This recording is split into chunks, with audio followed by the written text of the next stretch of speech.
when I started watching it, I was trying to think back to the last time I saw Bradley Cooper in a movie. With in just him, he just looked really different. And in this, he looked like sunburned. You can see like the crow's feet, whatever they call them, around his eyes. They made him. They made his weathered skin look like leather. Yeah, and I'm pretty sure that was makeup because that's not how. I was like, God, he looks old now. Yeah. I'm so used to just hearing his voice from like Guardians of the Galaxy and stuff like that. But that was definitely makeup. Yeah, and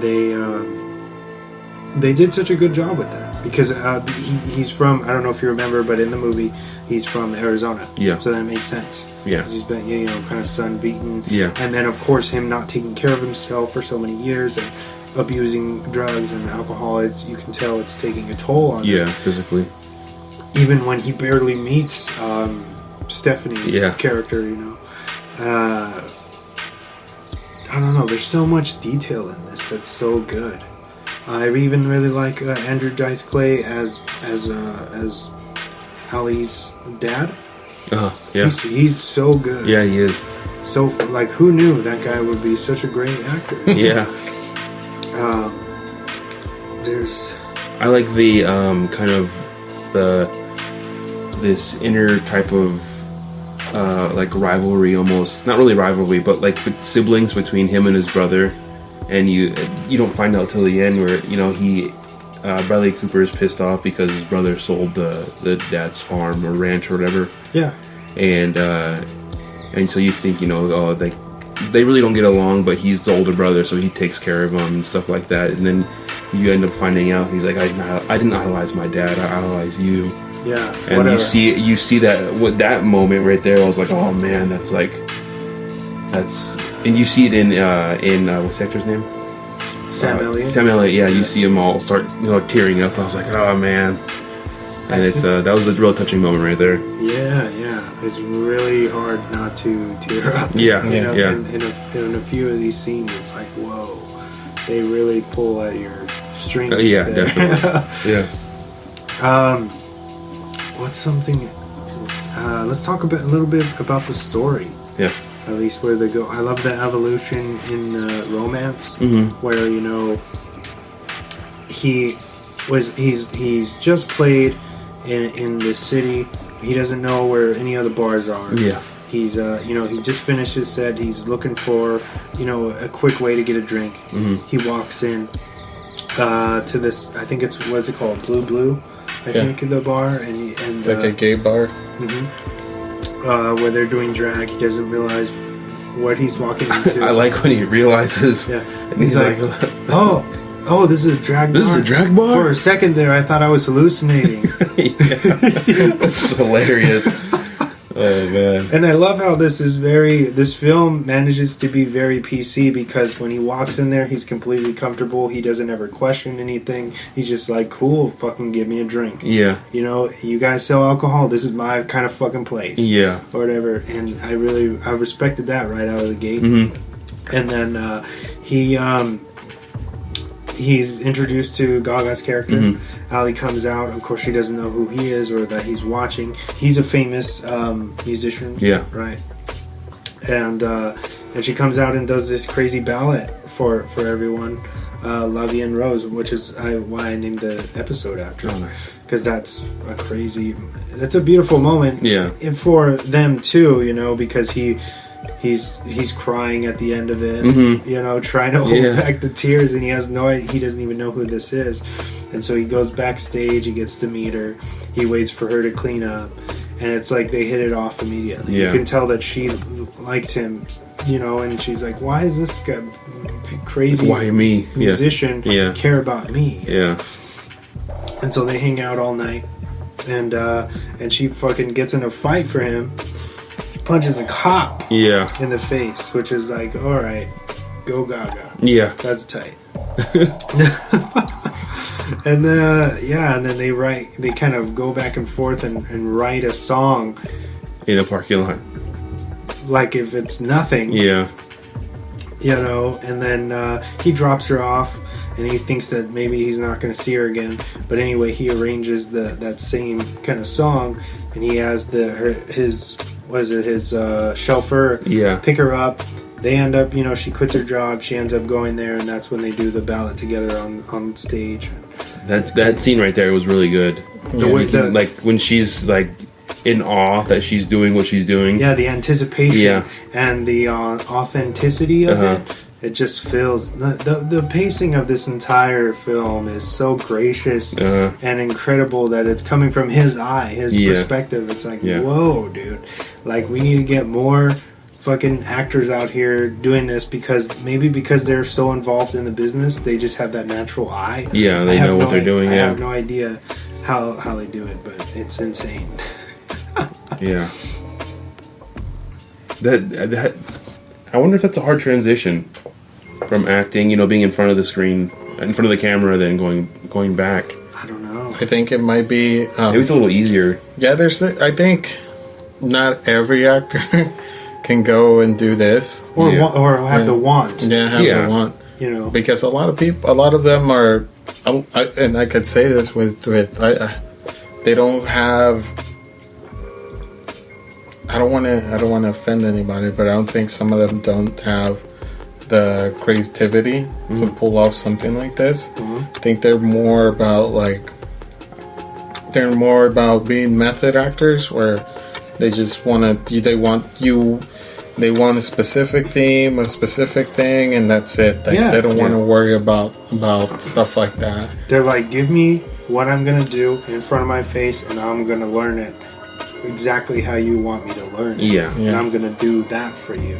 But as far as coming up with their own thing, or so that's a big another level of acting when you get like Leonardo and just a bunch of actors who can do that, kind of change themselves. Christian Bale, all these guys who can ad lib a lot of stuff too, and kind of just, you know, both of those guys, ironically. Spoiler alert for Swan Facts, were actually attached to this. Really? Yeah. Jeez. Damn, bro. We got the first James spoiler. Classic. But yeah, man, I don't feel that, and it's not to the detriment of them. It's just the fact that those are facts, man. Those are facts about people. Some people are creative. Some people like to follow whatever they're being told, and you know, and it's not bad. It's not bad from both angles, bro. But like, I feel like you have to be a really special individual to really transition, because nowadays I feel a lot of people follow the same stigma of story and stuff, and it's like recycled. If you really look at the movie, but you know, with this movie, it does kind of recycle in the beginning, but then it just gives you another twist. It's just like twist and twist and twist and twist. And so that's why I said, like it's crazy that this guy is a Hollywood A-lister, and the fact that he still has the creative mind to do this, like, whoa. Like, imagine if he had like a studio, like a major studio behind him, where he's like executive producing all these stuff, you know, or even directing his own stuff. Like, it would be amazing. That's why I said that we need more actors to be doing this. The ones that are creative, the ones that are sticking their neck out for what they're passionate about, man. So yeah. Another big thing, going back to what I was talking about, the plot point. So they kind of raise you up in the beginning as a kind of a fairy tale. Yeah. You know, everything is working out for these two, and then reality sets in, right? And the brother's like, oh, don't you think he drinks a little bit, you know? And he's fucking trashed. He can't even. They go back after they do the first performance, they go back to the hotel room and they're going to sleep together for the first time. Yeah. But he's so out of it, he can't. He passes out on the couch. By the time she gets out of the bathroom to come to him, he's already out. Yeah. You know, and then that's just a kind of a little preview of what's to come. Yeah, because it gets worse. It's way worse. Yeah. Yeah. Like the scene where they're in the party in their hotel room or whatever, and he kind of just falls off the couch. Yeah, and she's like, "Oh no, it's okay. He does this all the time. He'll be fine." Yeah. And it's like classic, like, oh, my boyfriend's an alcoholic, kind of just wife dealing with it. But at the same time, he's doing like these multiple layers of acting where then you see that he's jealous of her. Yeah. And he's starting to see that, holy shit, these people are paying attention to her, and he knows that he's sick and that she's on her way to surpassing him because of these demons that are holding him down. So it's not the fact that what's his name again? Jackson Maine. Yeah. Jackson Maine himself isn't holding her down. It's that he has he's battling these things, his demons, that he's letting them win, and so his career is at a standstill while hers is skyrocketing because she doesn't have, she's clear-headed. Yeah. And for a lot of this, he's not, and it just shows, whatever. And that goes back to the subliminal messages of, like sobriety can be a really big healing factor. You know what I mean? At least eventually. Yeah. It takes time to get there and baby steps and what have you. And I'm not saying that it's an easy road, but you need to go down there eventually. Yeah. To be happy. And especially for somebody that's battling mental illness, is the best thing to not drink, not medicate yourself that way. You do a lot of stupid stuff. Yeah. Yeah. And that enhances your feelings, but and then like I said, this is the thing when a lot of people don't understand. It's like when you're in a relationship with somebody and they are starting to be more successful than you, feel like a lot of people get what's the word, discouraged at the fact that they might leave them for pursuing this thing that's making them happy. Because I feel like when I was watching this movie, I felt like what he was going through, where it was like, man, if she's already getting all this success and I'm still stuck here, like playing like minimal stadiums, and she's playing like sold out arenas and stuff like that, going around the world, already touring Europe.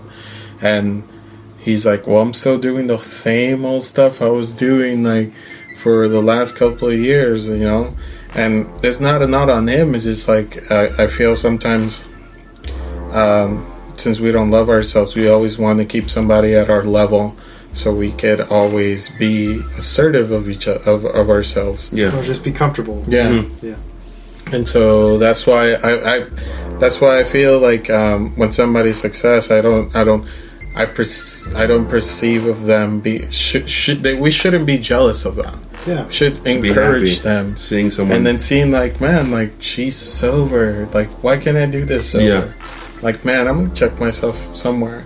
But since the alcoholism and all the drugs and everything kind of blinds them, and I always say there's always a moment in life, regardless of whatever we do, where it just takes something so small to just turn it all around.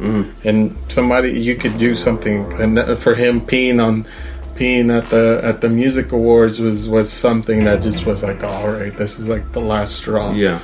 And like even the guy telling him like, you're holding her back, like that was the last straw for him. That was just like, you're right, dude. Yeah.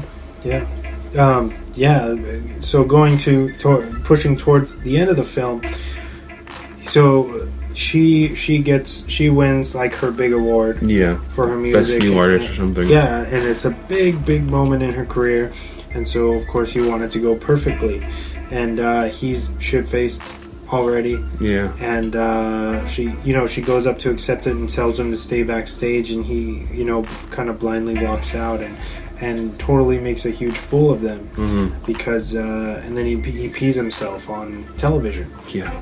Which is fucking insane. To see that for the first time, I was like, wow, this shit is really happening. Yeah. Yeah, that was shocking, but then it was a really good, I feel like, plot device to really break him down and say, like, what am I doing with my life? And I'm sick, you know what I mean?